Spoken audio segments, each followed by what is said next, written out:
ஹரி ஓம் ஜெய் வாராகி. வாழ்க்கையில் எல்லோரும் எப்பயுமே சந்தோஷமாக இருக்க முயற்சி பண்ணிக்கிட்டே இருங்க.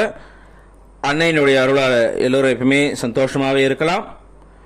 இப்போது வாராகி மாலையில் அடுத்த ஒரு பாடல் 19வது பாடல். இதுவும் ரொம்ப அற்புதமான ஒரு பாடல். இது பாடலை இப்போ பார்க்கலாம்.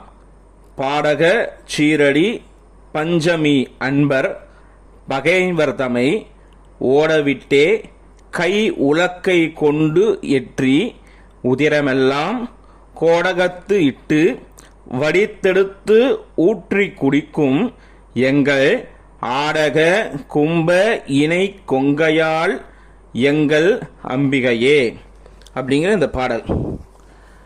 இதனுடைய அர்த்தத்தை இப்போ பார்க்கலாம். பாடக சீரடி பஞ்சமி, அதாவது காலில் போட்டிருப்பாங்க இல்லையா சிலம்பு. இப்போல்லாம் கொலுசு, அந்த காலத்தில் சிலம்புன்னு இருக்கும். இப்போது கண்ணகி கோவலன் கதையிலெல்லாம் கூட வரும் இல்லையா சிலம்பு. அதே மாதிரி பாடகம் அப்படிங்கிற ஒரு சிலம்புல நிறைய ரகம் இருக்குது. இப்போ இந்த கொலுசுகள்லேயே நிறைய கொலுசுலாம் இருக்குது இல்லையா. முத்து வச்ச கொலுசுன்னு சொல்லுவாங்க, தங்கத்தில் கொலுசு சொல்கிறாங்க, அப்படியே பட்டையா கொலுசு, அந்த மாதிரி நிறைய கொலுசு இருக்க மாதிரி பாடகம் சிலம்பில் பாடகம் ஒரு வகை இருக்கான். அது ரொம்ப ஒரு விசேஷமான ஒரு சிலம்பு. அது என்னன்னா எதை பண்ணியிருக்கு, விசேஷமான திருவடி, அம்பாவுடைய திருவடியானது விசேஷமான திருவடியை அந்த சிலம்பு இருக்கான். பாடக ஷீரடி சிலம்பு யார் காலில் இருக்கான், பஞ்சமி, அதாவது ஐந்தொழில்களையும் புரியக்கூடிய வாராகி அம்மை அப்படி எடுத்துக்கலாம். நம்ம ஏற்கனவே சொல்லிக்கலாம், பஞ்சமிக்கு அனுகிரகமூர்த்தி, 5வது தொழில் அனுகிரகம் இல்லையா. அந்த அனுகிரகத்தை பண்ணக்கூடிய அன்னை யாரு, பஞ்சமினா வாராகியை குறிக்கும். ஏன்னா இது வாராகி மாலைங்கிறதுனால இது வாராகி. அதனால பாடக சீரடி பஞ்சமி, பாடகங்கிற அற்புதமான ஒரு சிலம்பை அணிஞ்சிருக்க, தன்னுடைய திருவடிகள் அணிஞ்சிருக்க அனுகிரகம் பண்ணக்கூடிய தேவியான வாராகி அம்மையே அன்பர்கள் பகைஞர் தமை. அப்பேற்பட்ட அன்னையுடைய அடியவர்கள் இருக்காங்க இல்லையா, அன்னை உபாசனை பண்றாங்க இல்லையா, அவங்க கிட்ட பகை கொண்டவர்களை ஓடவிட்டே கை உலக்கை கொண்டேற்றி, அதாவது அவங்க தன்னுடைய பயங்கரமான வடிவை காட்டலாம். இப்போ நம்ம பார்த்தீங்கன்னா நம்ம எல்லாருக்கும் அவள் அன்பா தாயா இருப்பா. இதே எதிரிகளுக்கு அவள் என்ன பண்றாளாம், பயங்கரமான ஒரு உருவத்தை காட்டி அந்த பயத்தினால அவங்க எல்லாமே ஓடுற மாதிரி பண்றாளாம். இப்போ ஒரு திடீர்னு ஒரு பெரிய உருவம், பயங்கரமான உருவம் வந்தால் நம்ம என்ன பண்ணுவோம், அலறி அடிச்சுட்டு ஓடிடுவோம் இல்லையா. அதே போலதான் அவங்க எல்லாம் ஓட விட்டு ஓடுறாங்களாம். எல்லாம் ஓடும்போது அவங்களை சும்மா விடலையா அம்பாள் என்ன பண்றா, தன் கையில இருக்க உலக்கை அதால அடிச்சு, அம்பாள் எல்லாரும் அடிச்சு அவங்க ரத்தத்தை என்ன பண்றாளாம், உதிரம் எல்லாம் கோடகத்து இட்டு, அப்படி அடிக்கிற நேரத்தில் அவங்க உடம்புல இருந்து ரத்தம் வருது இல்லையா, ரத்தம் செதை எல்லாம் வருது இல்லை, அது தேகத்துல இருந்து அதை எல்லாம் என்ன பண்றாளாம், தன்னுடைய கமண்டலம் போல ஒரு பாத்திரம் வச்சுட்டு இருக்காளாம் கையில. அதுல அதை வாங்கிக்கிறாளாம். அது அப்படியே எடுத்து பிடிச்சி வடித்தெடுத்து ஊற்றி குடிக்கும். அதெல்லாம் என்ன பண்றாளாம், அப்படியே எடுத்து குடிக்கிறாளாம். குடிக்கும் போது கமண்டலத்தை சின்னதாக வாய் மாதிரி இருக்கும். நீங்கள் கோயிலெல்லாம் பார்த்தீங்கன்னா கமண்டலம் தீர்த்தம் கொடுப்பாங்க. அந்த மாதிரி கமண்டலத்தினுடைய வாய் வழியாக அது குடிப்பாலாம். குடிச்சிட்டு என்ன ஆகுது, ஆடக கும்ப இணை கொங்கையால் எங்கள் அம்பிகையே, அதாவது அந்த மாதிரி குடிச்சிட்டு இருக்க இல்லையா, ஆடக இணை கொங்கையால், அவ யாராம், ரொம்ப கொங்கைங்கிறது திருமார்பு, அன்னையுடைய திருமார்பை குறிக்குது. பெரிய பொற்கும்பங்கள், அதாவது தங்கத்துக்கு இணையான திருமார்பகங்களை உடைய எங்கள் அம்பிகையே அப்படின்றார். என்னுடைய தாயே யாரு, அன்னை வாராகிய அவர் கூப்பிடுறாரு.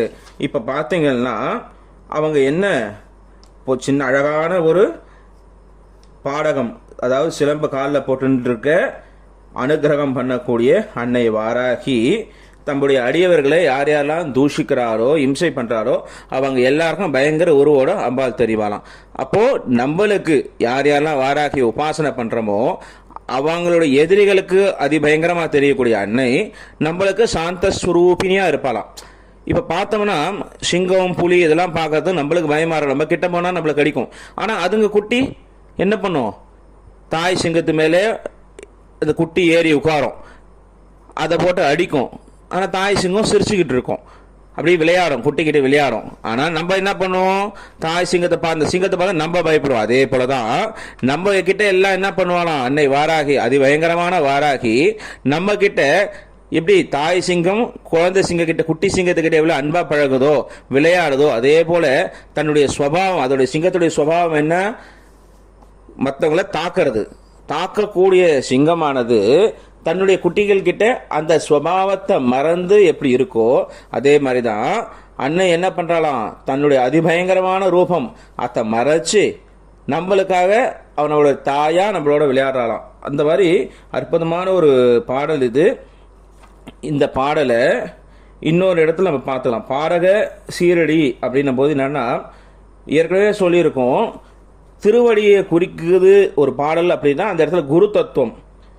இது வரைக்கும் 2-3 பாடலை நம்ம பார்த்துருக்கோம். திருவடிகளை எந்தெந்த பாடல்லாம் குறிக்குதோ அது எல்லாமே குரு தத்துவம். பாரக சீரடி அப்படின்னா குரு பாதுகைகளுடைய தியானத்தினால நம்மளுடைய குரு யார் அன்னை உபாசனை பண்றோமோ அதை உபதேசம் பண்றாரு இல்லையா, அந்த மந்திரத்தை உபதேசம் பண்றவராகட்டும் இல்ல அன்னையை பத்தி நம்ம சொல்றோம், அந்த குருவுடைய திருவடிகளை யார் யாரெல்லாம் பிடிச்சி பூஜை பண்றோமோ அந்த திருவடிகளுக்கு யார் யாரெல்லாம் ஸ்தோத்திரம் பண்ணி குருவுடைய திருவடியை யார் யாரெல்லாம் பிடிச்சி அந்த பூஜை பண்ணி அந்த திருவடிகளே கதி அப்படின்னு இருக்குமோ, அந்த திருவடிகள் தான் சாட்சாத் அன்னை பராசக்தியான வாராகி அப்படிங்கிற ஒரு தியானத்தோட பூஜை பண்றோமோ அவங்களுக்கு இந்த அனுகிரகம் எல்லாம் கிடைக்கும் அப்படிங்கிறது தான் இதனுடைய ரகசியமான ஒரு விளக்கம். இது இந்த பாடலை நம்ம பாராயணம் பண்ணும்போது மிருகங்கள்லாம் நம்மளுக்கு ஹிம்சை பண்ணாமல் இருக்கும். அதாவது இப்போ சில நேரத்தில் இருட்டில் நம்ம போய்கிட்டு இருப்போம், நாய்ங்க குறுக்கில் வரும், தெருத்தம், அந்த மாதிரியான விஷயங்கள்லாம் இருக்காது. பாம்புகள் நம்ம வீட்டுக்குள்ளே வந்து நம்ம துஷ்ட ஹிம்சை பண்ணாது. சில பேர் வீட்டுங்களில் பாம்பு வரும், நிறைய துஷ்ட ஜந்துக்கள்லாம் வீட்டில் வரும் இல்லையா, அந்த மாதிரியான விஷயங்கள்லாம் வராது. அதாவது கெட்ட சக்திகளை இது விரட்டும். நம்ம வீட்டில் அடிக்கடி பாம்பு வருது, இந்த மாதிரி நிறைய துஷ்ட ஜந்துக்கள் வருது.